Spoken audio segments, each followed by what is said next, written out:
The book is The Whitlam Legacy, and the editor, Troy Bramston, joins me in the breakfast studio. Troy, good morning. Good morning, Fran. The book starts with a short contribution from the man himself. He calls it his valedictory message to the ALP. Sure, look, Gough Whitlam, as you say, Fran, is 97 these days. He doesn't give interviews anymore. He's no longer writing essays, and so he decided to term what is his foreword to this book as his valedictory message, particularly to the Labor Party. And he has three things he wants to say, and that is that it can learn from its history, its successes and its failures, including those while he was Prime Minister. He also has a phrase that he thinks sums up his contribution to public life, which is contemporary relevance. That is, that political parties must continue to be relevant to voters and they must continue to refresh their ideas.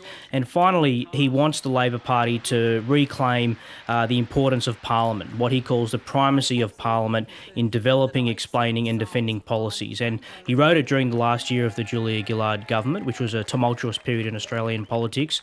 And I think Gough came to the conclusion that if only politicians use the Parliament more, then policies would not be blown off course, as he called it. One of the criticisms of certainly the last Labor government was it didn't sell its narrative. So was he observing that and thinking they just wasted that platform of the Parliament? I think he was looking at the Parliament, and he was looking at the chaotic nature of it all and a number of broken policy promises, and thinking to himself, look, if only the Labor Party was surer more about what it wanted to achieve and why it wanted to achieve it, and then it could explain those policies and defend them in the Parliament, the primary forum for Australian politics, then maybe we wouldn't have seen some of these backflips on things like carbon tax and watering down the mining tax and a number of other policies that became very contentious in the past few years. In this book, you've amassed a who's who of contributors. What are the competing arguments in this book, Troy? Well, I wanted everybody to have their say, people who were friends and some who I guess may describe themselves as foes, people who wanted to have their say about Gough Whitlam 40 years after he was elected.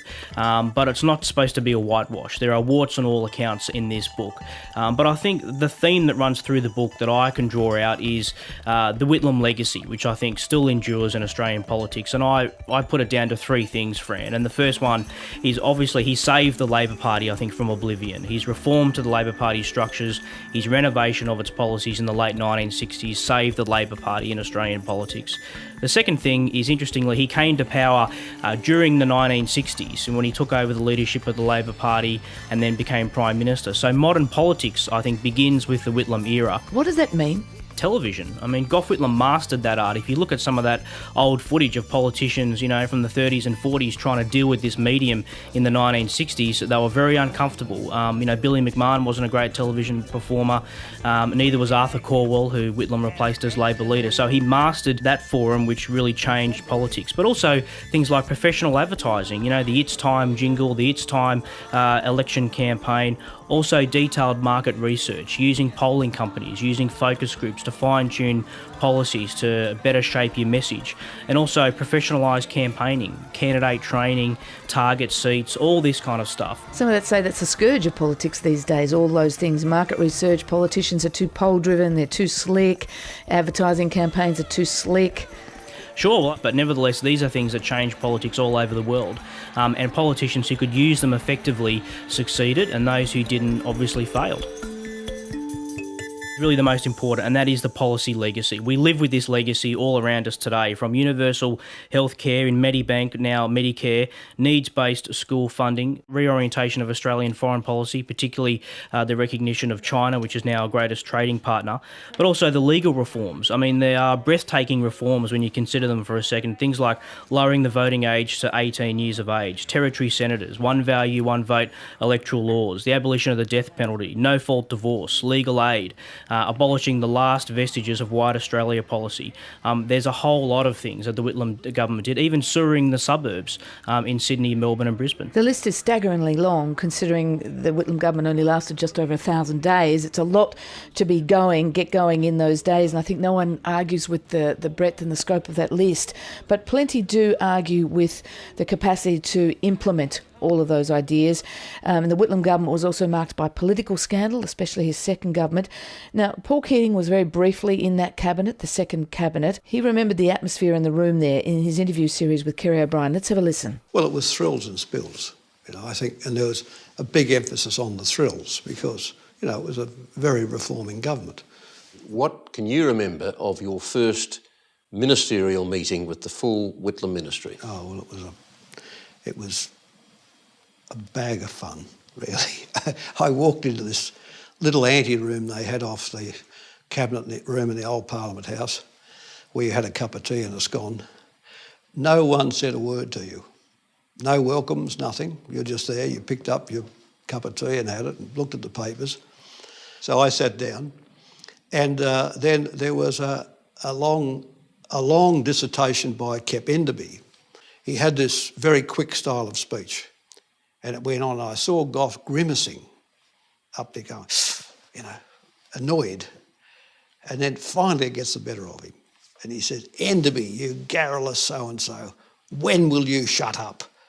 And Enderby says, what, me? He said, yes, you.